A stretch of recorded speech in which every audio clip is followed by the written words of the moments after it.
Government crisis deepens as truck drivers shortage leaves fuel stations empty. And it's really funny. In my real world and in my real life, in my business life, I was talking to an international client who was saying that he was going to be traveling potentially to the UK, but he was concerned about a trip, a 4-hour trip to London from the north of England because about the fuel shortage. And he was worried that he may not be able to fuel up wherever he is. And because I read WSWS and because I'm plugged into international news, I was able to be like, yep, I know all about that. So what's the like fast charge situation in the UK, you think? Good Jeez, question. look at those lines. Yep. If you've got that's probably doesn't bode well. Nope. Long lines started to build up outside fuel stations. Between 50% and 85% of all independent service stations nationwide were empty. On Monday, most of the nation's 8,000. Think Brexit was a good idea, guys? Yeah. The BBC reported that one junior doctor in London went to 17 petrol stations after work on Monday in search of fuel, but wasn't able to get any. Impressive that he had enough gas in his car to go to 17 stations. To do that, yeah. Unless he walked to all of them, which good for you. He took a bike? Yeah. But even if he took a bike there, wouldn't he need to be there at the moment to fill up? Well, you can bring a can with you, right? All right. You know. On Sunday evening, as the crisis worsened, the government was forced to exempt the entire industry from the 1998 Competition Act in order that companies could legally share basic data and prioritize deliveries to areas where fuel was needed most. They're in triage mode. Holy moly. Right? Yeah. Luigi, nobody is talking about this over here. Yeah. According to the father of MMT, Brexit was good for wages. Okay. Has it? I mean, has gas prices responded here? Not yet, but right? But remember, they're on an island and they don't produce their own fuel. Yep. We are a fuel exporter, so we're never going to have that kind of problem here. No, but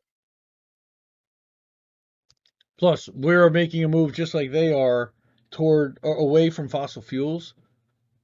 I believe that the UK has a 2035 initiative to go completely electric for all their vehicles. Yeah. Yeah. Which would be smart for them because like the farthest place you have to go is, like not that far. Well, they need to generate hydroelectric and wind power in order to be and solar power in order to be able to and store that energy without fossil fuel. Right. Don't they have nuclear as well? I don't know if they have nuclear in the UK. They probably have one, maybe. Here you go. The shortage has been exacerbated by Brexit, with an estimated 25,000 truck drivers returning to Europe since 2016. Pandemic has also intensified the crisis. Okay, so they're talking about, again, the UK is estimated to be short of more than 100,000 truck drivers right now. Even if they had basic industry and supply network, much of it integrated into a complex just-in-time production operations has seized up. It's great. Oh, 2 nuclear plants were offline because they require natural gas to operate as a coolant. Oh my God. Yeah. So the government is now offering temporary visas to 5,000 foreign fuel tanker and food truck drivers, lorry drivers. And with the profitable Christmas period of trading threatened with being massively disrupted to 5,500 foreign-based poultry workers, it is also attempting to bring back around a million existing HGV drivers into the industry under conditions in which many have left due to the intolerable working conditions and low pay for what is a highly skilled job. Yes, it is.